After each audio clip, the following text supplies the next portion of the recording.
light. So this is the last topic that I will discuss for the group 5,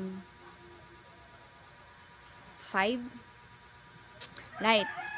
Radiant energy from the sun is important for several major oceanic processes.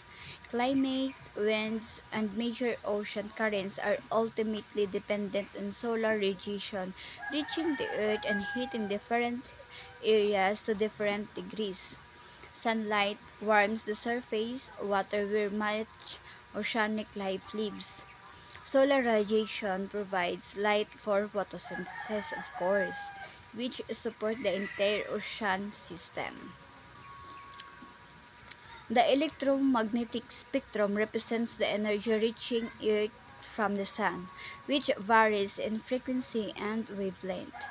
High-frequency waves like gamma rays and X-rays have short wavelengths and high energy, allowing them to penetrate living organisms and interfere with atoms and molecules. On the other hand, low-energy, long-wavelength waves like radio waves do not pose a threat to living organisms. May ara dira sa dalom ginatawag ina siya nga electromagnetic spectrum. Nagarepresent ina siya sang energy sa aton earth nga halin sa sun. Mara siya blue, green, red, yellow, orange, blue, green, violet. Solar energy primarily reaches Earth through visible light, with wavelength ranging from 400 to 700 nm. Each color has a unique wavelength, making up white light. The shortest wavelengths are violets and ultraviolet, while the longest are red and infrared. The visible spectrum colors known as RGB-IV include red, orange, yellow, green, blue, indigo, and violet. Kada color is may unique in siya nga wavelength or tawag nga o ng kalabaon or kanubuon man, making up white light. Ang pinakanubo nga wavelengths is ang violet and ultraviolet. Ang pinaka longest naman niya is ang red kag ang infrared. Ang visible spectrum color is ang pula, orange, yellow, green, blue, indigo kag violet or the Roy GBIV. Water absorbs incoming light, causing the amount of light penetrating the ocean to decline rapidly with depth. At 1 meter depth, only 45% of solar energy remains.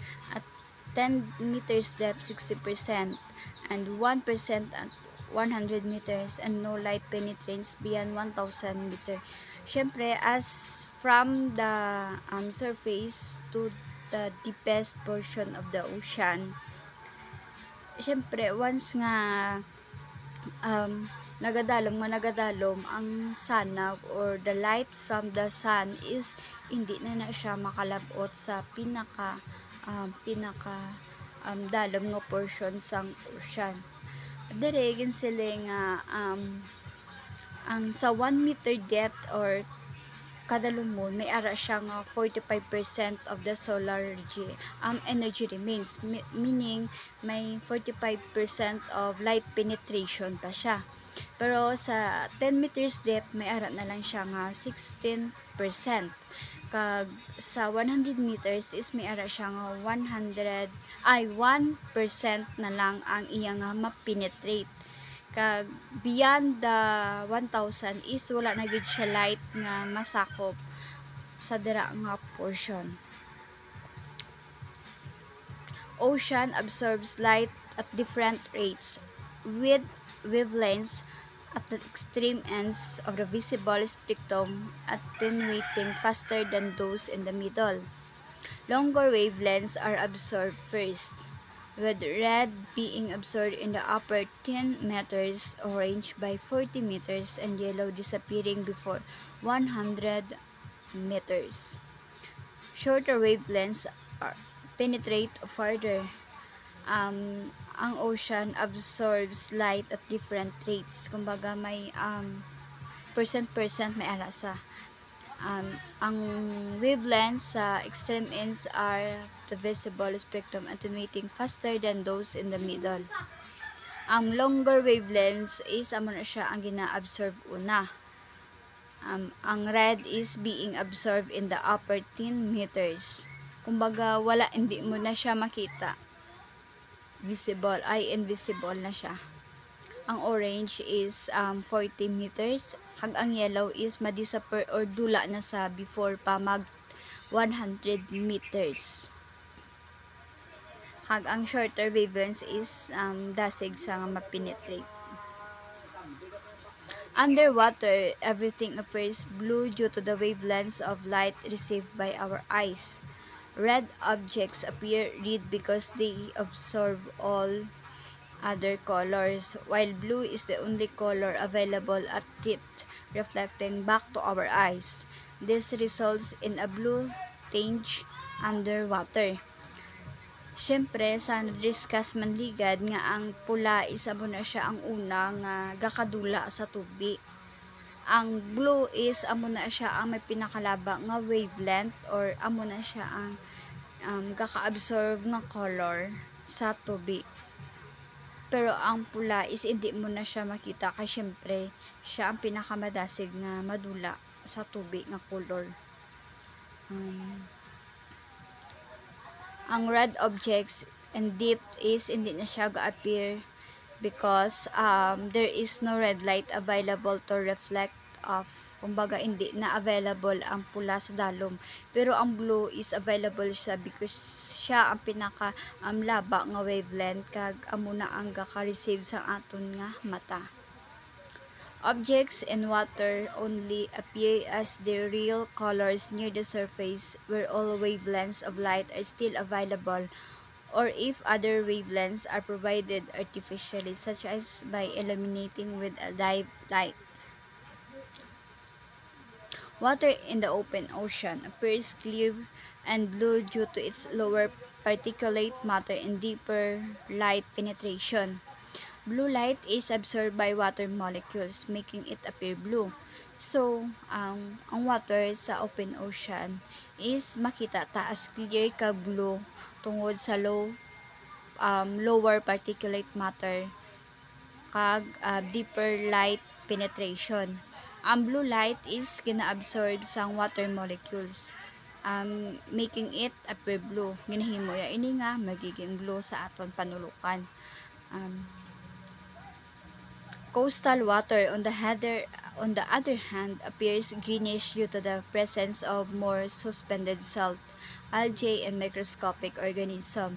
Mayara man kisa may makita ta nga nagag-greenish blue or ginatawag ta na kani kisa nga blue green is tungod ina siya sa mga suspended salt or mga higko, ang tungod man sa mga lumot kag ang mga gagmay nga mga organism nga hindi ta makita but makita only on the through microscope. These organisms absorb light in the blue and red-orange, leaving green as the dominant wavelength. Ang mga amo na nga mga organism is gina-absorb ang light nga blue kag red-orange. Ginabilin ang green kung diin nga dominant wavelength na siya. The higher the phytoplankton concentration, the greener the water appears. So, kung mas damo ang phytoplankton sa amos na nga portion, makita ta nga maga-appear nga color sa tubig is green tungod gani sa mga microscopic organism, algae amo na sa. Ang small cell particles may also absorb blue light, shifting the water color away from blue when there are high concentration of suspended particles. The ocean is divided into deep layers based on light penetration. The upper 200 meter is the photic zone, where enough light can support photosynthesis. From 200 to 1,000 meter, that is photic zone or ginatawag nga mesopelagic zone, exists, with some light but not enough to support photosynthesis. Below 1,000 meter, the aphotic zone, middle of the ocean, is the only zone where no light penetrates. encompassing the majority of the ocean volume in complete darkness. As you can see, mi ara dira sa picture nga tatlo. Ang ocean is gina-divide inya sa deep layers base sa light penetration. Ang pinakauna is the photic, this photic, and then the aphotic zone. Ang pinaka babaw in 200 meters is kinatawag na siya nga photic zone. Kung sa diin nga may ara pa siya nga um, enough light penetration nga makasupport sa ginatawag nga photosynthesis. Dira mo na daki sa makita nga damo siya sa mga tanom kitungod nga mahakop ya ang tanan nga gaka-reflect nga light from the sun. Sa 200 to 1,000 meter is nga tawag na siya nga dysphotic zone or the mesopelagic zone. May ara nada sa nga gamay nga light may ara pa nada sa gamay nga light or makapenetrate sa light pero hindi siya ang bastante para sa photosynthesis nga ginatawag. Below at 1,000 meter is natawag na siya nga aphotic zone or the middle of the ocean. May sa dira naman nga portion niya is wala na sa light penetration or no light penetration.